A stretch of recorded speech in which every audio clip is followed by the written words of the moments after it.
E aí, gente, continuando a nossa série de vídeo sobre lendas folclóricas brasileiras, hoje nós vamos falar sobre uma que é aqui do meu estado, a lenda do mate ou chimarrão. O chimarrão é uma bebida típica aqui do sul que há gerações vem reunindo pessoas para tomar um pouquinho ali de chimarrão, jogar conversa fora. Ele é muito bom para rodas de conversa e ele faz parte da nossa rotina desde de manhã até de noitinha. De manhã ele serve para dar aquele gás pra gente trabalhar e de noite ele serve pra gente se juntar e contar como é que foi o dia, como é que foi o trabalho. Então é muito comum você chegar na casa de um gaúcho e ele falar que é o mate. Mas você sabe de onde que surgiu essa tradição? Seguinte, por volta de 1500 existia uma grande aldeia Guarani. Essa tribo fazia parte do povo Tupi-Guarani, que moravam desde o sul do Amazonas até o Rio Grande do Sul, se estendendo ao Paraguai e Argentina. Claro que nessa época não existiam as delimitações dos países, não tinham as fronteiras, então tudo era terreno indígena e essas fronteiras, os limites eram definidos a partir das batalhas que essas tribos enfrentavam. E era comum elas sempre estarem em guerra uma com a outra. Com certeza, um dos maiores grupos indígenas sul-americanos, se não o maior, foram os Tupi-Guaranis. E justamente por causa disso, eles sempre se viam em batalhas para poder manter esse território deles. E era tanta gente, eles eram com tantas famílias, que eles tinham que se dividir em subgrupos.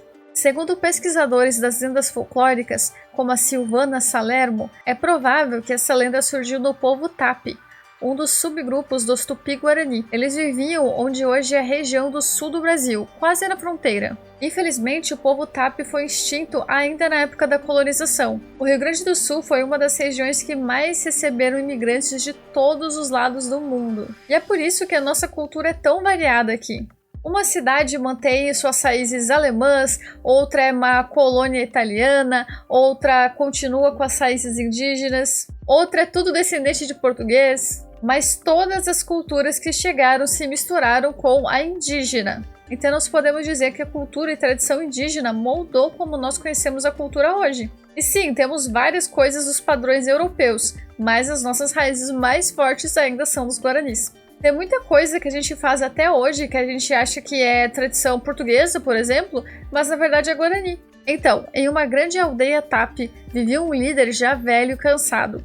Existem versões onde dizem qual é o nome desse senhor, mas até onde eu sei nenhum deles foi confirmado, então vou chamar ele de líder ou velho líder. Apesar de ter sido um líder e um guerreiro muito forte, ele agora estava doente e fraco devido à idade avançada. Mal tinha forças para se levantar todos os dias, muito menos para se envolver em todas as questões de guerra entre tribos que surgiam na região. Como era de costume, o maior guerreiro tinha que sair em expedições para reconhecer as áreas de combate, fazer o planejamento e estratégias de batalha, talvez tentar negociar com outras tribos. O posto de maior guerreiro havia sido preenchido pelo índio Tuvulê, o mais hábil entre os homens da vila. O líder, temendo deixar sua filha sozinha caso morresse, disse que ela deveria se casar com Tuvulê e garantir que os dois permanecessem na liderança. Kaa-Iari, a filha, aceitou de bom grado porque ela amava Tuvulê, e logo eles se casaram.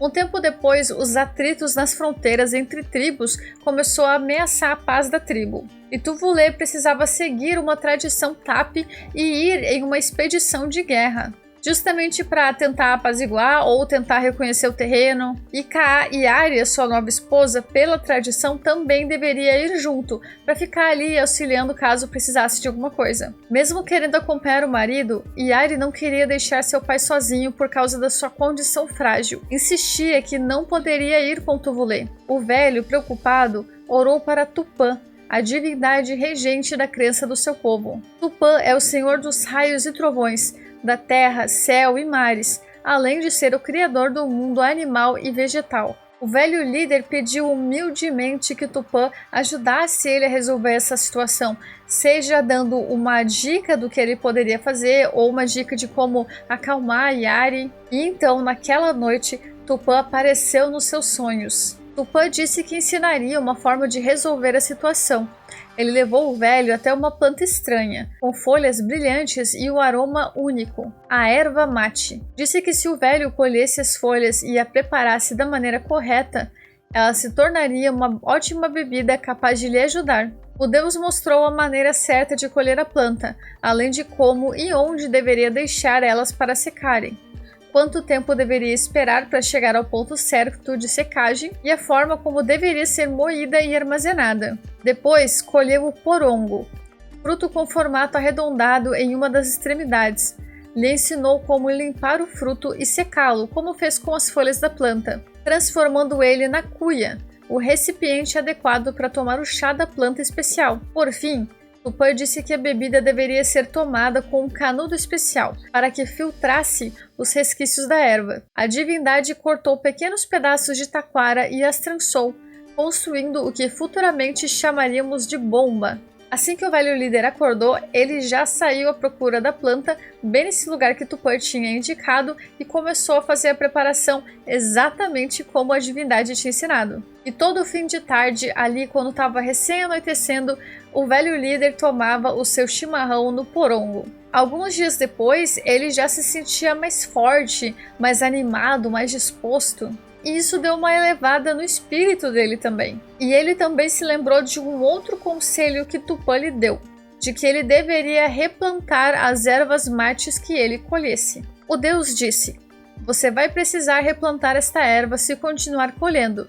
Com o passar do tempo, muitas pessoas seguirão seu exemplo e a planta deixará de existir se você não prevenir isso." E que bom que Tupã disse isso, porque senão a erva ela teria sido extinta ali na época da colônia mesmo, porque o uso aumentou muito. E então Yari notou que seu pai estava mais forte, estava mais disposto, mais firme, né?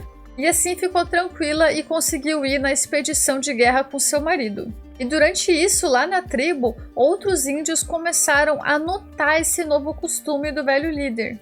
Aos poucos, eles foram se juntando ao líder, partilhando do mate e aproveitando para contar histórias, fazer relatos de como foi o dia de cada um. A roda do mate se tornou sinônimo de união agradável ou familiar, um ponto de encontro para a troca de experiências e causos. Então Yari e Tuvulê voltaram para a tribo e viram que todo mundo estava fazendo a mesma coisa agora que o líder. Tinha virado um costume.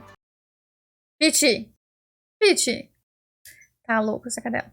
Ela ficou tão maravilhada que ela prestou muita atenção em todos os passos de preparação, e seu pai, claro, estava ali ajudando ela, ensinando ela. Depois que o velho faleceu, Yari assumiu as plantações de erva mate e também o preparo. Com o passar dos anos, ela ficou tão boa nisso que ela se tornou a referência, a grande produtora do mate perfeito. E depois que a Yari faleceu também, ela foi endeusada, né? Ela se tornou a deusa do erva mate, que zelava pelas plantações da erva, também pelos seus trabalhadores e abençoava as rodas de chimarrão. Quanto mais interessante eram as histórias contadas nessas rodas, mais chimarrão era consumido. Por isso que hoje em dia, aqui no Rio Grande do Sul, é muito bom você ouvir alguém falando: "Vou esquentar mais água pro mate." Isso significa que a conversa ali, que a história tá tão boa que precisa continuar. E é importante dizer que esse costume, a gente tem uma data ali mais ou menos como 1500, mas essa é a data estimada para o início da colonização do Brasil. Só que, segundo alguns historiadores, essa data foi marcada apenas porque o costume foi sendo passado para os colonizadores, os imigrantes que estavam chegando ali. Mas não é a data de quando eles realmente começaram a preparar o chimarrão. Provavelmente os índios já tomavam isso há muitos séculos antes. Agora eu vou contar algumas curiosidades rápidas sobre o chimarrão. O chimarrão já foi proibido no sul do Brasil. No século XVI, os jesuítas consideraram o mate a erva do diabo.